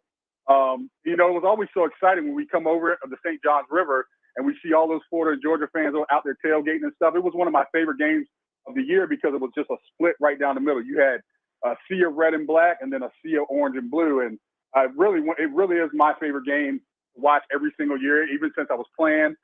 Just so many memories about, and every game was close. There was never a game that we played Georgia where we blew them out. I think the biggest score that we won by was like 24-10 in my sophomore year. But it was just always a competitive game. Georgia, no matter what their record is, and even this weekend, it's going to be a competitive game. I don't think anybody has to worry about the fact that it's going to be a 42-7 or a blowout or something that's going to be really, really abnormal. This game it's a rivalry game, and expect the players to treat it as such. Shannon Snell, our guest here on 3 and Out. Shannon, really appreciate the time. Thanks so much. Thank you, guys. Appreciate you having me. Appreciate it. Shannon Snell joining us here on 3 and Out as Georgia and Florida going to square off there in Jacksonville. As Ben said, pit master, so he might be grilling up a feast there for the game. You can get some tailgating tips from him next time we have him on. Oh, yeah, absolutely. I didn't get a chance to really come at Shannon. Known Shannon for a long time. Man, I met Shannon 21 years ago, people. That's how long it's been since I've been in college. But, none of these guys couldn't boil a hot dog when he was in college, and then he could leave. And now he got beef tips and all these different things. But playing with guys like Shannon Snell, I think he said it. Shannon being from Tampa, Florida, his daddy being playing in the NFL, him always saying he wanted to be a Gator. Me, obviously growing up, not a Georgia fan, but understanding who Georgia was and just realize how big this game is, because it's different than bragging rights. You want to, like I said, talk all the trash you want to talk about the Florida series. We went 4-0. We was there 4 years, didn't lose for 4 years, and we went against the Quincy Carters and the David Greens and the DJ Shockers and the Richard Seymours and the Kendrell Bells. Took that L. I know we weren't eating W's, BJ, like Jameis Winston say, but we was definitely serving up some L's to them Georgia Bulldogs. So hey, and like I said, I give it to my teammates more than I give it to myself. I'm blessed and humbled to have been a part of this thing, and I just appreciate the fact that hopefully we can get another W this weekend on that Florida side. We'll see. We'll talk with John Stinchcomb coming up in the final hour, former Georgia All-American offensive lineman. He'll join us about an hour or so from now. It's 3 and Out on the Southern Pigskin Radio Network.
Now, you want to talk about Georgia's cynicism, BJ? I did have a little bit over the weekend when the Dolphins dropped a touchdown pass on the Falcons with 2 minutes. I was like, well, there's another one for the Falcons. And then they come down the field, a great catch by Kyle Pitts, who had 7 catches, 163 yards, and then Younghoe Koo walking it off.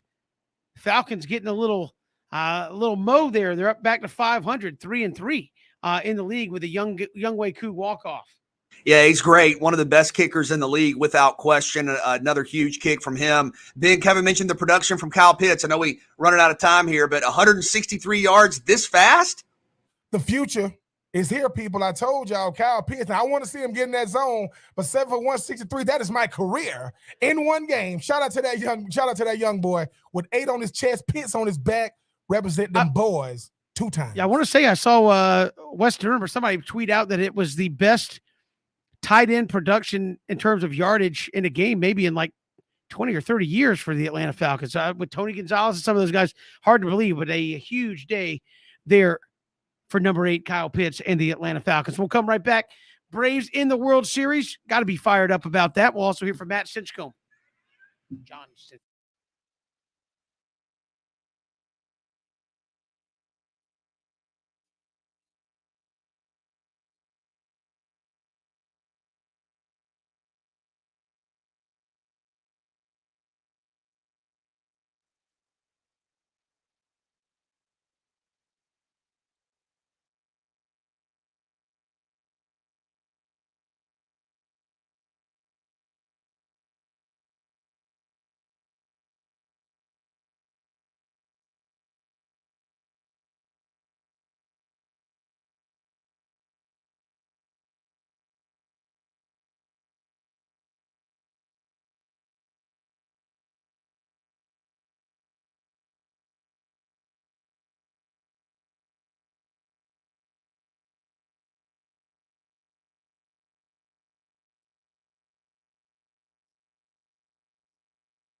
Hour here of 3 and Out on this Monday. John Stinchcomb. I said Matt going into the top of the hour. I panicked up against the top of the hour. It's John Stinchcomb, All-American at Georgia. He will join us. We're talking Georgia and Florida coming up here on the show with him in just a little bit. But the Braves are in the World Series. BJ and Ben for the first time since 1999. Let's put that in perspective. There is not one person playing college athletics or younger who was alive the last time the Braves were in a World Series. So you got people in their young 20s going, man, this is cool. I ain't never seen it happen before. Well, it's been a long time for the rest of us. As I told my son the other day, he goes, so Dad, the Braves won a World Series in 95. I'm like, they did. He's like, they haven't won one since? I said, nope, that's the only one they've won since I've been alive, so you better enjoy it if they get there and win it. And this team's entering with a lot of momentum. It's amazing. It's amazing because it's one thing to sort of reach a destination, and to be clear, the Braves are not done. But the World Series is such a milestone. It's one thing to reach that when the expectation is in place, like the Dodgers, right? Last year, even this year, everybody said, "Oh, LA is going to be in the World Series." Even though Atlanta was a 3-time defending champion, the more the season went on, I think, what was it, Kevin? Back in August, the Braves, had not even been above 500 or something like that. I don't think even the most optimistic Braves fan thought we're going to be in the World Series. Maybe you can get into the playoffs, but then with some limitations in your starting rotation, the bullpen was not playing well. You didn't quite know what was going to happen at the trade deadline, and all of those additions proved to be just staggeringly successful. And for Atlanta to rally the way they did is incredible. And, getting a comment there from Buster. I understand the Braves are an all-time great organization, but I think within the context of this season, especially after Ronald Acuña's injury, I don't think there was a widespread consensus that Atlanta was going to make a deep playoff run. And then the guys you bring in at the trade deadline, just an incredible boost. Down the stretch, the way Max Fried and Charlie Morton pitched, incredible. Here in the postseason, Eddie Rosario, Braves legend. And yes, you can officially say that. I don't care if he strikes out every time in the World Series. Eddie Rosario is a Braves legend. Tyler Matzik coming in, spotlight against Mookie Betts. Albert Pujols, strikes out the side with 2 runners on. This is magical. This is storybook in terms of what they've done in the postseason. And I don't think they're done. I think there's reason to take this series and view it with great confidence and great optimism because you have the momentum. The way you finished off, the best team in the game, a lot of people will tell you, is a great springboard forward. So this is history. This is something that Braves fans will always remember. And hopefully looking ahead to tomorrow, this is a team that's just getting started. What I love the most about this Braves team and that they are battle tested. You talk about a season unlike anything I've ever seen in baseball, Kevin, with the win-loss. You talk about when I remember when Ronald Acuña Jr. went down, everybody thought, okay, well, the season is probably done. I saw Freddie Freeman, going to slump this season, and obviously you see how he ended the season. We talked about, Kevin, arguably the greatest, Braves infield in Braves history. That's taking nothing away from the guys that came through because you're talking about up against legendary status. But obviously, Eddie Rosario is already a Braves legend, regardless of what happens. But look at this bullpen. BJ, you talk about Matzik and what he's doing, right? But look at Mentor. Look at Will Smith. And it's like these guys are saying, hey, fellas, I know y'all carried us during the year. We got y'all now. It's like we ready now. We went through the bumps and the bruises and the ups and the downs. You look at, I think about all the storylines this season, but everybody was thinking that 2021 was going to be deja vu of 2020. It was. It just didn't end up the way the Dodgers fans thought it was going to be. It didn't end up the way and the thing about it is, people go, how much better is the Dodgers team? You got a Mookie Betts. You added Pujols. I know you didn't have it. I know Clayton Kershaw wasn't there. This is about as loaded of a lineup as you're going to get. And then Will Smith, his last 3 pitches went to Mookie Betts. When Mookie came to the plate, they was like, this is what we wanted. And Will Smith was probably saying, this is what I want too. Yeah. I want to get judged against the best. And Kevin, I know that BJ wasn't on the show that day, and we would say, wait a minute. Will Smith is 4th? in the majors, 2 away from being first in the majors and saves. So I just look at how legendary will it be if this Braves team go out there and win, because it's going to mean that everybody's going to have to really look back at the season and say all the contributions that came from so many guys, from even the new guys, with Soler and those guys. And everybody. So I just think that, BJ, what stood out to me is everybody got to be on display in the NLCS. Everybody, not just Freddie Free, not just Ozzy, not just Dansby, not just Austin Riley and those guys. It was everybody. So I am looking forward to the World Series, Kevin, because like I said, it was a lot of theatrics in that Game 6, man. I mean, it was up and down, but everybody seemed to come, and they bailed Luke Jackson out. That's what good bullpens do. You bail your teammate out, and they bailed him out because, Kevin, I go back 2 years ago when Luke Jackson was asked to do everything coming out of that bullpen when everybody else was hurt, when nobody really complaining then. So I think that everybody's earned their keep. But shout out to that young man, Ian Anderson, a guy that BJ thought got called up too early. You see how much you grow, BJ, when you get called up early and you get to play in the playoffs? Look at how much, because Kevin say, listen, the only way they're going to get playoff experience is throwing him in there. Look how much better he was in year 2. Shout out to them Braves. You did it against that immovable object known as them Dodgers. And if you're a Dodgers fan, George Ricer, I'm going to be hitting you up later on this week, man. I got to get your hat size. Look, I think this Braves team is playing with a lot of confidence right now, BJ. And again, I know there's the whole, oh, well, was us Braves fans, but look, go into this World Series with confidence. You have a great team that is taking the field. Doesn't mean you're going to win it, but you have a great team. Look at the lineup. I said this to start the show. Look at the lineup the Braves are running out there. That goes toe-to-toe with anybody offensively. Pitching has been very good, especially in tight spots for the most part here. I mean, you look at the guys who have contributed, even when your starters, Max Fried didn't have a good outing. You've had guys fill in. Drew Smiley gave you 4. Tyler Matzik has been the best thing you got going out of that Braves bullpen. Will Smith has been incredible.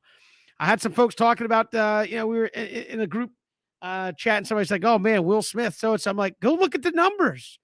Yo, Will Smith an apology. I do. Everybody. Last 10 innings, which spans 10 games because he only really pitches one inning at a time. Last 10 innings, he's given up 3 hits. That's it. 3 hits in 10 innings. That's getting it done. That is getting it done. If you're Will Smith, say what you want. So go into this Houston series with confidence that you are a good ball club and you are playing really, really well. And you've got a lineup that goes toe-to-toe with anybody. And I think you look at the Braves teams of the past, BJ, go back to the 95 or even the 99 teams. They had really good starting pitching. Maybe their offense wasn't necessarily the best. Or you had a Chipper Jones and an Andrew Jones, but they had to carry the offense. So if they had a bad series, that was tough. Look at this lineup now. You've got, 4 or 5 guys that, even whether it was for the Braves or other teams, have hit over 20, 4 or 5 guys hit over 30, and you've got at least 6 or 7 guys that have hit 25 or more. And you're doing it without Ronald Acuna, who would add even more to that. So I look at this team and say, look, this is an offense unlike we've usually not seen in Atlanta. To go with a bullpen that's really playing well, to go with starting pitching that I think you trust in a big way. So I think you go into this series confident in your ability. I'm not saying you're going to win because Houston is a great team. But going into this thing confident, not waiting for the other shoe to drop, saying, oh, no, this is a good team, a very good team. By the way, since the trade deadline happened and the Braves made all those moves, name a team that's had a better record in baseball. Oh, wait, you can't because it's the Braves. Best record in baseball since the trade deadline.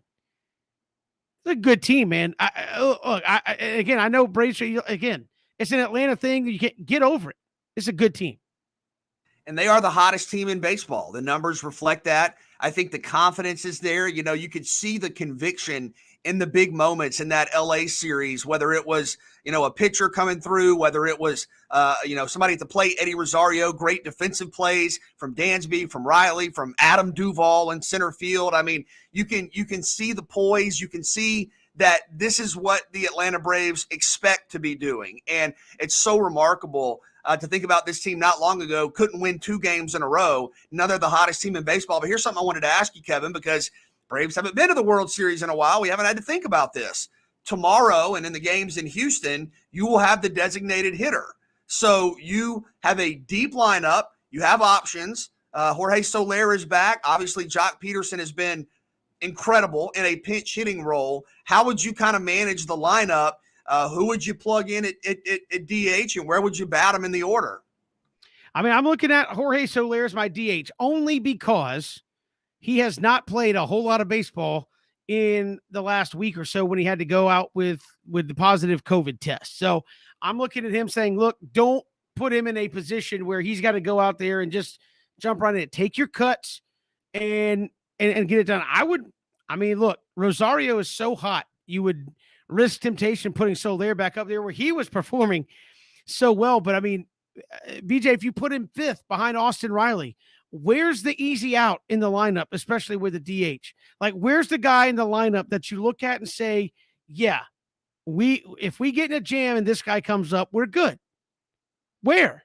No, it's incredible. It's incredible because let's say you bat Rosario leadoff, which I think you clearly should. He is the best hitter on earth right now. He is as good as it gets, already a Braves legend. And I know they've flip-flopped based on the matchups, Albies or Freeman, but let's say you go with the, Freeman Albies, then you're talking about the reigning MVP and a perennial all-star. Then you look at Austin Riley, who's in the MVP conversation this year at cleanup. And then if you go with Soler 5, your 5-hole hitter had what? The most home runs in the American League 2 years ago. And then your number 6 guy, Adam Duvall, leads the National League in RBI. Your number 6 hitter has the most RBIs in the National League. And then you're talking about, potentially Swanson with the 25 plus home runs. I mean, it's you have talent everywhere. And I do agree with you. Kind of first statement, when you say the Astros, you think, oh, that lineup. Atlanta is just as good.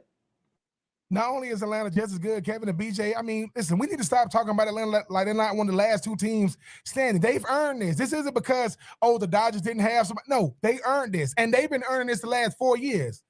When you think about, I don't think there is a guy in the front office that's done more in 4 years than Alex Anthopoulos because of what he inherited. And everybody thought the snit wasn't going to work, and it has worked. It has superseded expectations because they didn't build a team around one guy. Seemingly everybody they brought in the trade deadline or whoever they got in 1-year deals has seemingly worked. Your best player on the team, not named Freddie Freeman, is not out there. And you still getting it done. So I agree that we giving a lot of respect to Houston. But like Kevin say, if this lineup get to match it with the Braves, who gonna deal with them? I mean, these guys score runs in bunches. And if they can play complimentary, I say complimentary pitching with this lineup, I think they're gonna be just fine because Houston saw the Braves. Houston has seen the Braves over the years. And think about the guys that got added to the team that said, oh, I watched this Braves team, man, when I was on. They looked like a fun team to play with. So I'm just happy that the Braves have earned their way here. I want, and like I said, Kevin, going into this, we know that Rosario got the hot bat right now. Who's going to have the hot bat in this series? Because you got a lineup that anybody on this Braves lineup can hurt you, and hopefully they will. Yeah, again, going to this game tomorrow night, game 1 should be a lot of fun. And again, I think the dynamic, we'll talk more about this obviously tomorrow ahead of game 1, BJ and Ben, but the dynamic of what you just had with the Dodgers series has not changed. You go to their place, win 1 of 2, come back to Atlanta, right? You get 3 at home.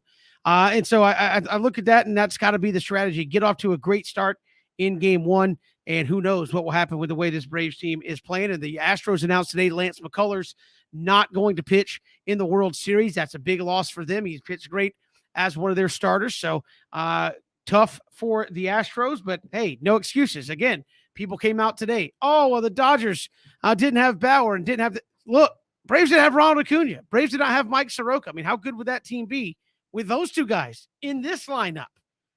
Just becoming an even more dangerous team. So everybody's dealt with ups and downs. Marcell Ozuna is not on the team anymore for the Braves. They've had their own struggles. So spare me all this guy's out, this guy's out. Everybody's dealing with that.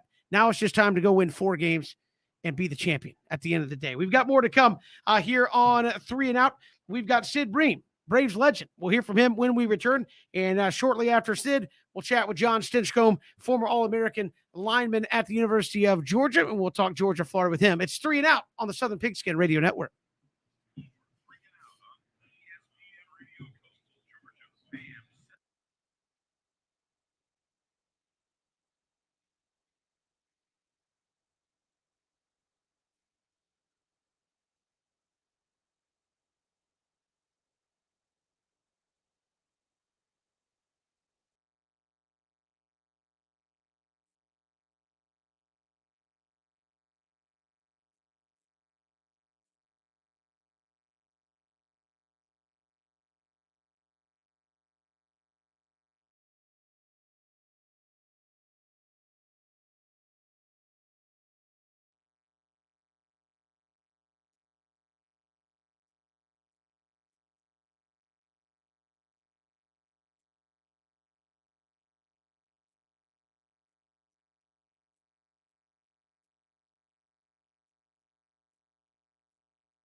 Good to have you here, 3 and Out on this Monday. Braves in the World Series Game 1 tomorrow. We'll talk more about that tomorrow on the show. Georgia, Florida this week. And, of course, Friday, Ben, the third annual Ben Troop Georgia, Florida Legends Series out at the Western on Jekyll. Yes, looking forward to seeing everybody this Friday. It's going to be a fan, friendly event. It's going to be free to everybody involved. Come out. You're going to see former Georgia players like Washawn Neely, like Willie McClendon.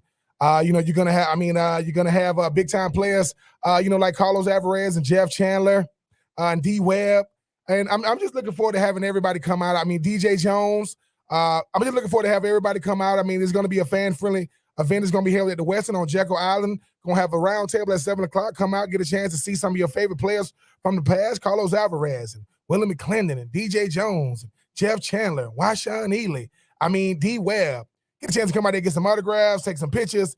It's just a chance for the fans to come out right before, the day before the game, just talk about the memories of the game for some of the greatest to ever come through the game. So, yeah, Kevin, going to be held at the Westin on Jekyll Island, 7:00. 3 and Out going to be there. Second Down is going to be there. It's going to be a lot of fun for everybody involved. I mean, if I ask you to sign an autograph, Ben Troop, but sign it Go Dogs, will you do that? I mean, it depends on if my hand is hurt. I mean, if I sign it with my left hand, you might not be able to make out if it was my signature, but yeah, I mean, you just got to spell dogs the way it's supposed to be spelled, D-O-G-S. I'm not going to do it with a D-A-W-G-S, and if you bark at me, well, I mean, that might have to be held, I might have to hold it for ransom, so we'll see. I just figured, Ben, you were going to say, for you, BJ, I'm not signing anything. Listen, at the end of the day, we'll see. Yeah, well, hey, come out Friday, Weston, absolutely free. Third annual Georgia, Florida Legends Series. Going to be a whole lot of fun there. Appreciate John Stenscombe joining us here in the final hour. Sid Bream joining us, Shannon Snell, and Franz Beard joining us here as well on this Monday. It's 3 and Out. If you missed any of the show, ESPN Coastal, get the podcasted version there. We'll see you tomorrow.